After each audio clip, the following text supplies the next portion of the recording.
पंडित शादीराम ने ठंडी आह भरी और सोचने लगे, क्या यह ऋण कभी सिर से ना उतरेगा। वे निर्धन थे, परंतु दिल के बुरे न थे। वे चाहते थे कि जिस तरह भी हो अपने यजमान लाला सदानंद का रुपया अदा कर दे। उनके लिए एक एक पैसा मोहर के बराबर था। अपना पेट काट कर बचाते थे, परंतु जब 4 पैसे जमा हो जाते तो कोई ना कोई ऐसा खर्च निकल आता था जिससे सारा रुपया उड़ जाता। शादीराम के हृदय पर बर्छियां चल जाती थी। उनका हाल वही होता था जो डूबते हुए मनुष्य का होता है, जो हाथ पांव मारकर किनारे तक पहुंचे और किनारा और दूर हो जाए। इसी तरह कई वर्ष बीत गए। शादीराम ने पैसा पैसा बचाकर 80 रुपए जोड़ लिए। उन्हें लाला सदानंद के 500 रुपए देने थे। उनका लड़का लगातार 4 महीने बीमार रहा। पैसा पैसा करके बचाए हुए रुपए दवा में उड़ गए। पंडित शादीराम ने सिर पीट लिया। अब चारों ओर फिर अंधकार था। उसमें प्रकाश की हल्की सी किरण भी दिखाई न देती थी। उन्होंने ठंडी सांस भरी और सोचने लगा, क्या ऋण कभी सर से ना उतरेगा। लाला सदानंद अपने पुरोहित की विवशता को जानते थे। उन्हें इस रकम की जरा भी परवाह न थी। वे इस बात से इतना डरते थे मानो रुपए उन्हीं को देने हों। उधर शादीराम के दिल में शांति न थी। वे सोचा करते कि यह कैसे भले मानस है जो अपने रकम के बारे में मुझसे बात तक नहीं करते। लाला सदानंद की भलमनसी के सामने वे आंख न उठा पाते थे। उन्हें लाला सदानंद के सामने सिर उठाने का साहस न था। उन्हें ऋण के बोझ के नीचे झुका दिया था। यदि लाला सदानंद ऐसी सज्जनता न दिखाते और शादीराम को बार बार तगादा करके तंग करते तो उन्हें ऐसा मानसिक कष्ट न होता। तो हम अत्याचार का सामना सिर उठाकर कर सकते हैं, परंतु भलमनसी के सामने आंखें नहीं उठती। एक दिन लाला सदानंद किसी काम से पंडित शादीराम के घर गए और उनकी अलमारी में से कई 100 बंगला, हिंदी और अंग्रेजी की मासिक पत्रिकाएं देखकर बोले, यह क्या है पंडित जी। पंडित शादीराम ने उत्तर दिया, पुरानी पत्रिकाएं हैं। बड़े भाई को पढ़ने का शौक था, वही ये पत्रिकाएं मंगवाते रहते थे। वे जब जीवित थे तो किसी को हाथ न लगाने देते थे। अब इन्हें कीड़े खा रहे हैं, कोई पूछता भी नहीं। रद्दी में क्यों नहीं बेच देते। इनमें चित्र है। जब कभी बच्चे रोने लगते हैं तो एक हाथ निकाल कर दे देता हूँ। बच्चों का दिल बहल जाता है। लाला सदानंद ने आगे बढ़कर कहा, दो जरा देखे कैसे चित्र है। पंडित शादीराम ने कई सुंदर और रंगीन चित्र दिखाए। हर पर्चे में कई कई सुंदर और रंगीन चित्र थे। लाला सदानंद कुछ देर तक उलट पलट कर देखते रहे। सहसा बोले, ये चित्रकला के बढ़िया नमूने हैं।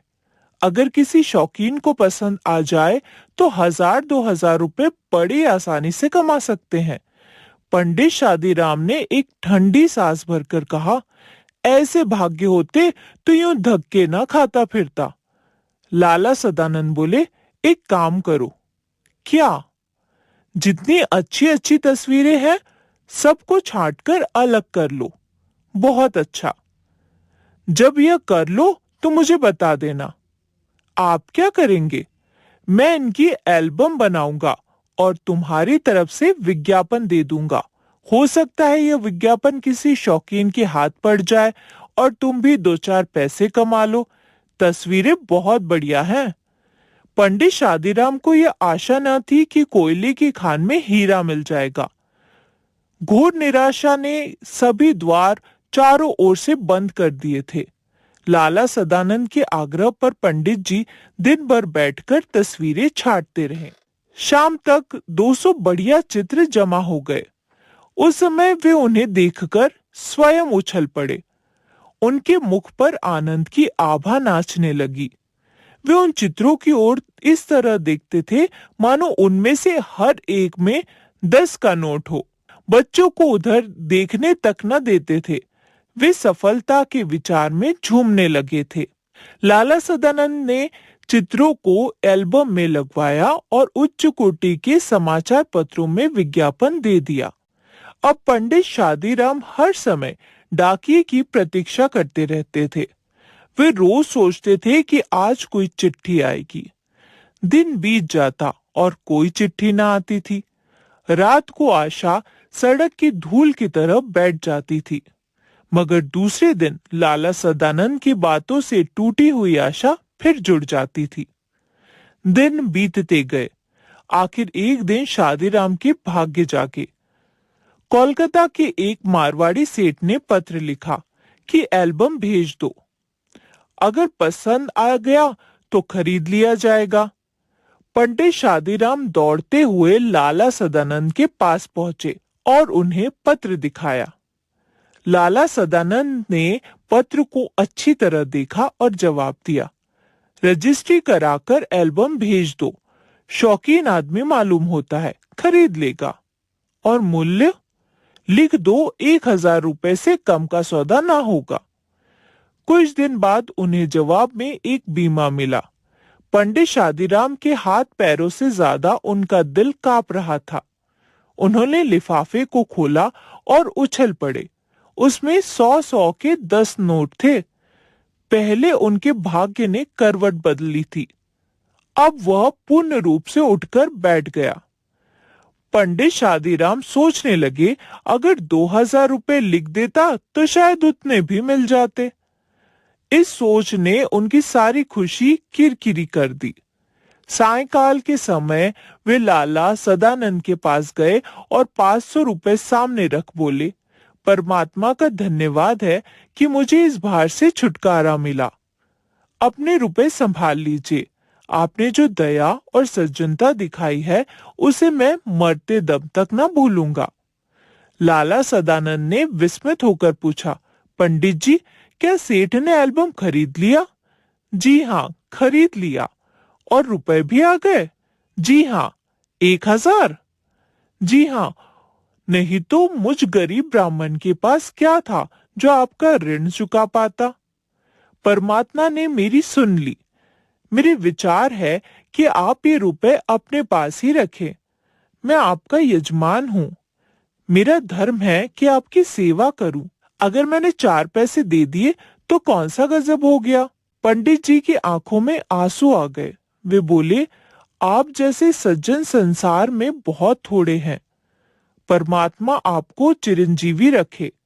मगर अब तो ये रुपए ना लूंगा। इतने वर्ष आपने मांगे तक नहीं। मुझे आज हल्का होने दीजिए। लाला सदानंद ने चुपचाप रुपए रख लिए। मनुष्य रुपए देकर भी ऐसा प्रसन्न हो सकता है, इसका अनुभव उन्हें पहली बार हुआ। 6 महीने बीत गए। लाला सदानंद बीमार थे। पंडित शादीराम उनके लिए दिन रात माला फेरा करते थे।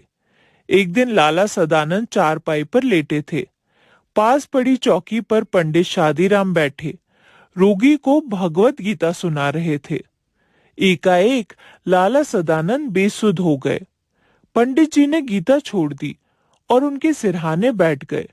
स्त्री गर्म दूध लेने के लिए बाहर दौड़ी और माँ घबराकर बेटे को आवाजें देने लगी।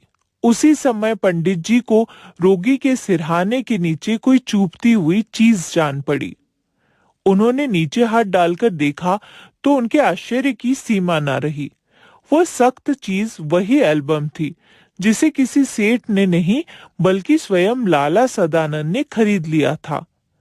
पंडित शादीराम इस विचार से बहुत प्रसन्न थे कि उन्होंने सदानंद का ऋण उतार दिया है, मगर यह जानकर उनके हृदय को चोट सी लगी कि ऋण उतरा नहीं बल्कि पहले से 2 गुना हो गया है। उन्होंने एक ठंडी सांस भरी। कुछ देर बाद लाला सदानंद को होश आया। उन्होंने पंडित जी से एल्बम छीन लिया। धीरे से कहा, यह एल्बम अब मैंने सेठ साहब से मंगवा लिया है। पंडित जी जानते थे कि यजमान झूठ बोल रहे हैं। वे किसी भी तरह यह न कह सके कि आप झूठ बोल रहे हैं, परंतु अब वे उन्हें पहले से अधिक सज्जन, अधिक उपकारी और ऊंचा